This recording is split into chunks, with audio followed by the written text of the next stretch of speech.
Hello everyone, Davey here, back again to review The Walking Dead, and this time it is for episode 13 of season 4, entitled Alone, much like how I spent my weekend. But enough about that. Now, I haven't been saying it a lot lately, but just for the sake of some of you, this video will contain spoilers for the episode, so if you haven't seen it, go check it out and then come back and watch this video. Got it? Good.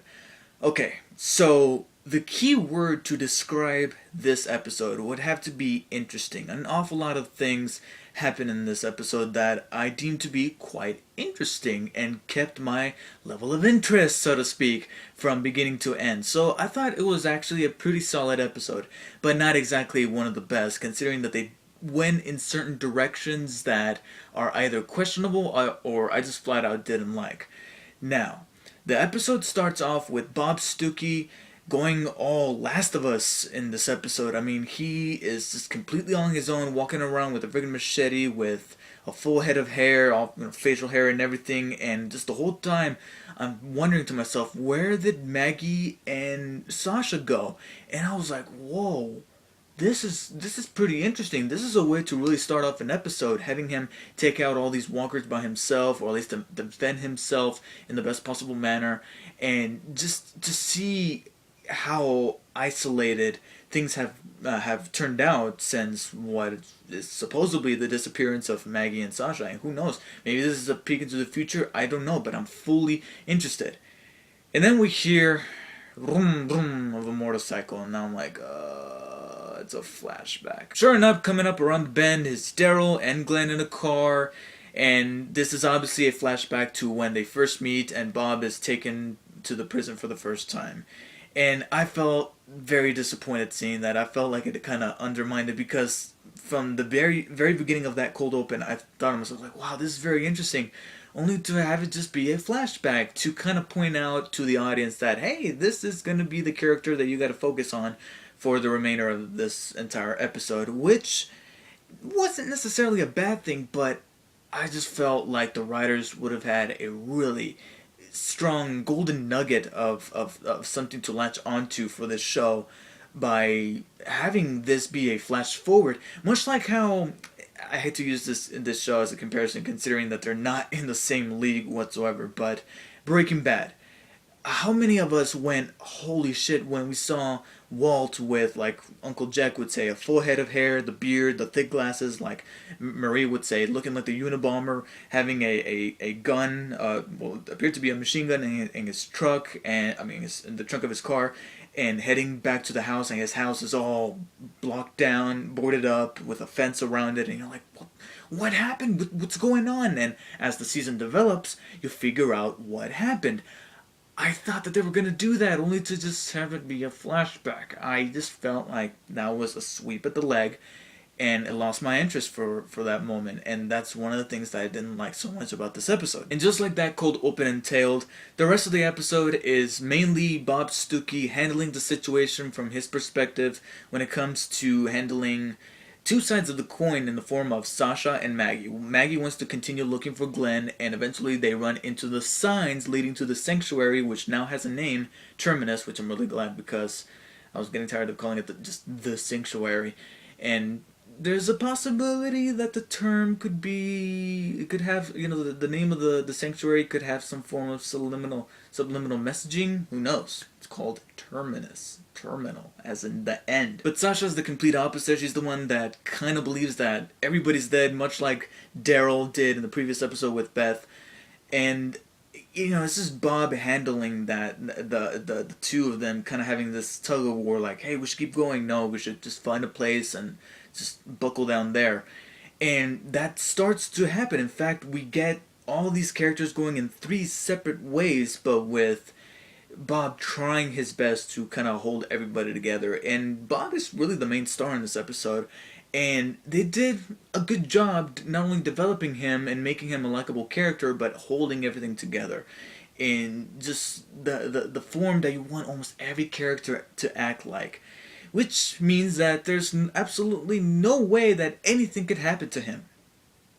I'm preparing myself. I'm preparing myself. I mean, Walking Dead, you're not gonna fool me. I'm ready. If you have it in store for us, I'm ready. Next episode, the episode after that. I mean, we only got 3 more, If it's gonna happen, let it happen. Don't give us a fake out like at the beginning of this episode where they make it seem like he's just got bit, and I'm like, well, that's the reason why we opened with him at the beginning of the episode. But then he's like, no, it just hit my bandage.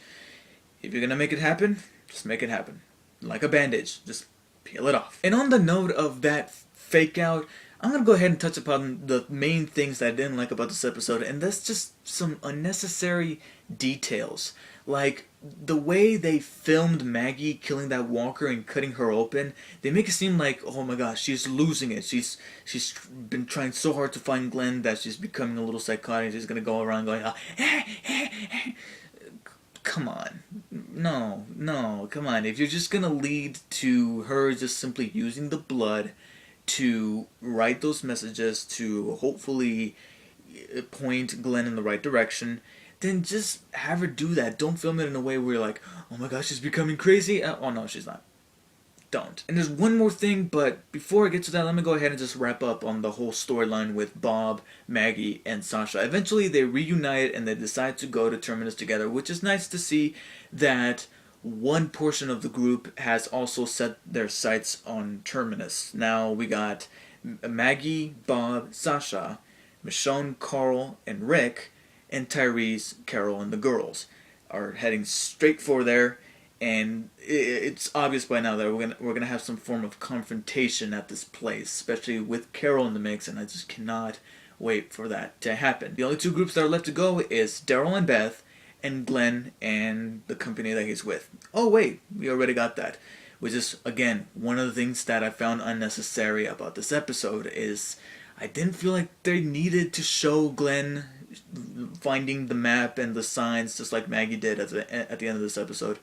If you're going to do that, wait for the next episode. That way we can fully flesh out how he's going to handle that situation, carrying along that scientist and Abraham Ford and I can't remember her name, but the girl that he's with.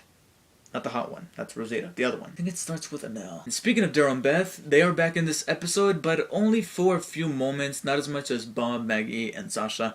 And it just gets them from point A to point B. We already had their fair share of character development in the past episode, so this one is just moving along, and for the most part, it was good to see them have a much more...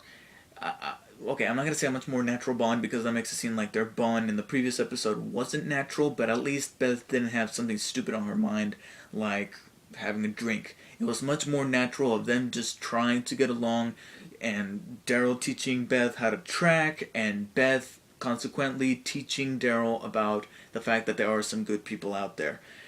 My only problem would be that I really hope that that the show, including the writers and the producers, are shipping Beth and Daryl, because I was starting to get hints of that. If you don't know what shipping means, it means when a group of people try to make two characters in a TV show or in a movie get together.